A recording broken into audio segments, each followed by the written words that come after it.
Hello, welcome to my YouTube channel. My name is Damaris Mukali and this is Maisha Chapters. Maisha Chapters is all about the phases we face in life. Some are good, some are bad, some we don't know how to go about it, some we have the solutions. And on this journey of life, I'm basically taking you with me and I'm sharing all the things that I'm discovering and all the things that I'm learning, the things that I'm unlearning, and all that. So come on with this journey with me. So in this video, as per the title, you can see that I went without my phone for a week and I want to share how it felt like. And if you're expecting some kind of maybe transformation, some big things, some big discovery, nah, this is not it. It is not what I had expected, and that is what I want to share with you guys today. So I embarked on a journey, and on this journey I wanted to go for 60 days without my phone. Yes, I know, in this age of technology and everything, yes, I had taken up that challenge. And when I did, I didn't tell anyone. So I only told the people that were close to me. So I didn't tell anyone what the intention was or why I was doing it, because sometimes I find like over explaining things to people. Why? Because I'm the one who's going off. Why do they need to know all the details? So I went under, and I didn't even alert people because I felt like when I told them, they would deter me from going into that direction, or they will tell me it's impossible. So I didn't tell people of my intentions to switch off. So the only person who knew is my mother and my family, and so that they are not in panic mode or what's happening and all that. And because I'm at home, my mother, if there's anybody who wants to reach me, they could reach me through my mother. But apart from that, I was like, everybody else can wait. So this is what has happened. So I was not away from technology because I was still working and I had access to my email, I had access to YouTube in particular, but I switched off my phone. So that meant no social media platforms, no communications, no phone calls, and all that. And the intention of that was because I have been watching a lot of videos, I've been listening to people, and I've heard them talk about what the phone has done to us, or what technology or just being glued to your screen, the effects it has on you. And this ranges from reduced attention span. Sometimes being on screen a lot can lead to maybe some mental issues, and sometimes you can find that you're easily irritable, and there's this false feeling like you're connected, but most cases the sad truth is that you are alone. So I embarked on this journey, and the intention was to increase productivity, and I just wanted peace. Like I wanted solitude. I didn't want to connect with people. I didn't want to talk to people, right? Sometimes it could just feel overwhelming, and I just wanted to detach from the world. So that is what happened, and I wanted to share what I noticed during that span of time that I was off. So if you are maybe wondering what made me not now pursue the journey of going off for 60 days, is that as I was going on with the journey on a Friday, I happened to use my phone because there are some cases where like I had to use my phone to make payments, and when I used it, I discovered I had signed up for something, and then that thing I needed to like action it, so it needed me to be available. So after that I never went back. So this is what happened, and this is what I noticed, was happening to me. And I happened to record. I was like, because I can't have access to my phone, so I'll record it in my journal, and I'll just capture what I was feeling. So on the first day, of course, there was a constant hesitation, and I had all these excuses of why I needed the phone. So I could convince myself, I could tell myself in my mind that I need the phone, maybe I need to do this, I need to do this, or maybe some so and so is looking for me. But I was like, no, you made a promise to yourself and you have to keep it. So people around me didn't understand, it didn't make sense for them, but I was determined to do it. I noticed that during this time I was highly productive in terms of just doing even basic house chores, uh, just doing my work, because there was more attention. I was now paying attention to things that I needed to, because in this case the phone was the distraction. And I happened to even watch a vlog, a documentary from Live Kenya. So the documentary, I think it's 1 hour plus, and I watched all of it. Shout out to you, Live Kenya. That was an amazing documentary. If you want to look it up, it's she traveled to Turkana to Lodwar from Mombasa, and she captures everything. So that tested my attention again, because in this era where you have reels, you have TikTok, you're just constantly looking for short things that make you happy. So when you scroll, and then the algorithm has a way of just pushing things to you, and before you know it, 1 hour, 2 hours, 3 hours later, you're just scrolling on your phone.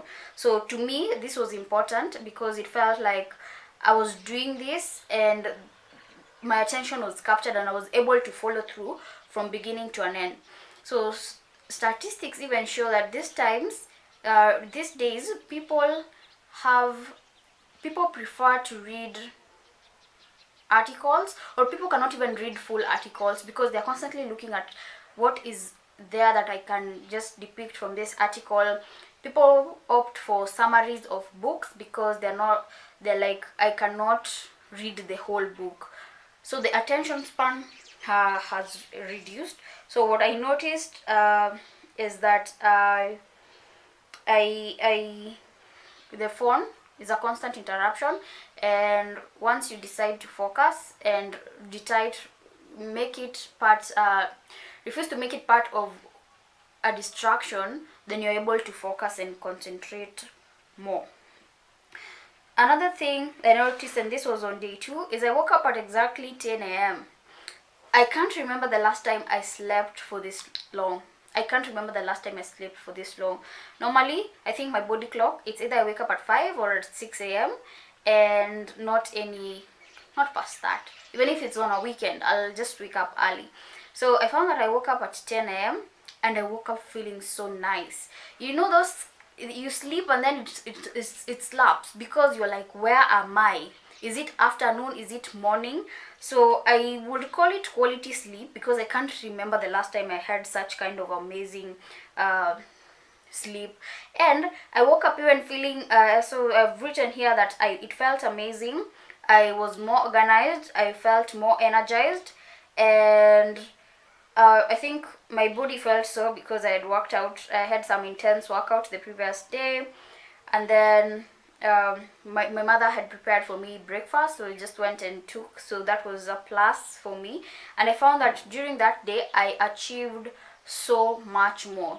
So when I had quality sleep, it translated to my life, because it means maybe I was not having enough rest, and once I did that, it affected how I carried out myself for the day, because like I'm saying, is that I found myself to be more energized, and I did carry out so many responsibilities during that day. So that was day 2.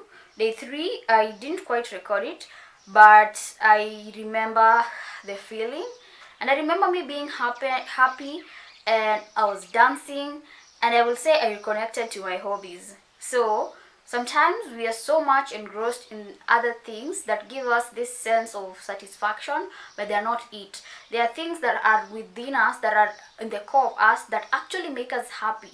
And when you take time off, you are able to reconnect with that. So I found that I was dancing, I was enjoying music, I was able to be present and be in the moment, because again, I would say my phone was the cause of distraction, so I had cut that out.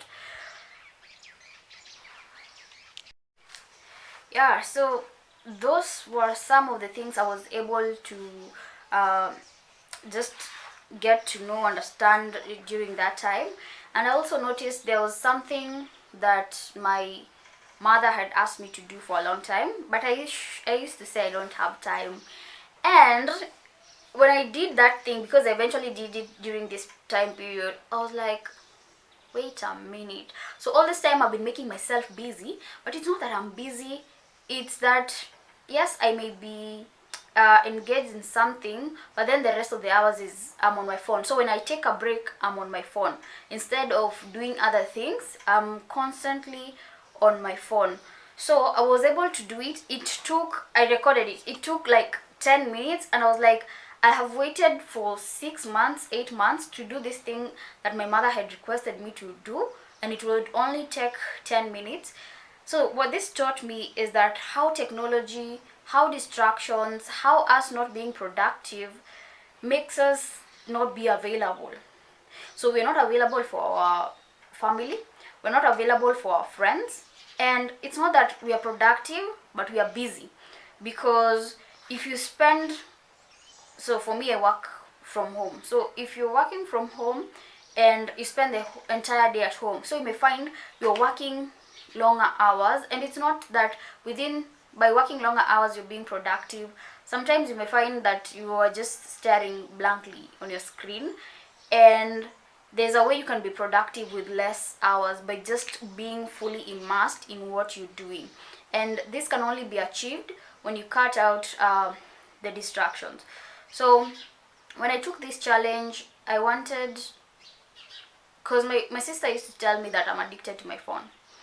A friend of mine also mentioned the same. I was like, am I really addicted to my phone?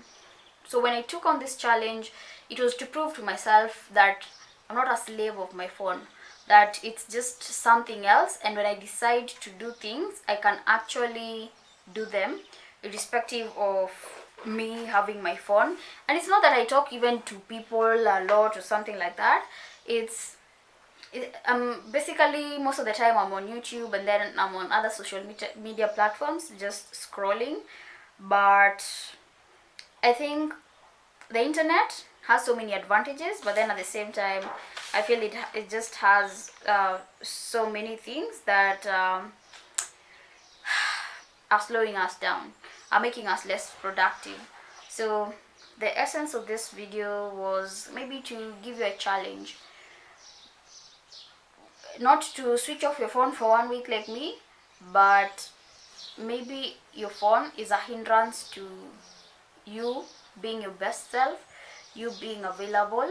So maybe you cut down on the social connection and you actually connect with the people who are around you, and you eliminate the distraction. It can be a cause of distraction. You eliminate it, and then just reconnect with nature.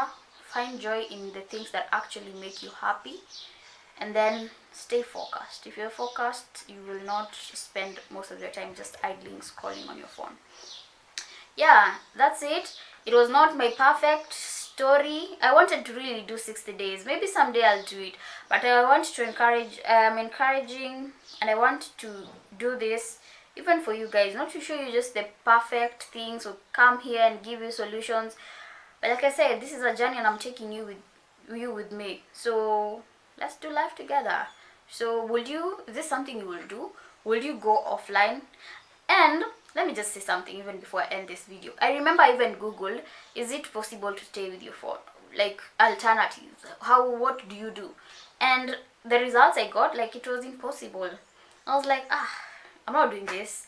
Let me do it and see why it's impossible for us to do that. Because I understand if it's reading, we're reading through technology, it's on our phones.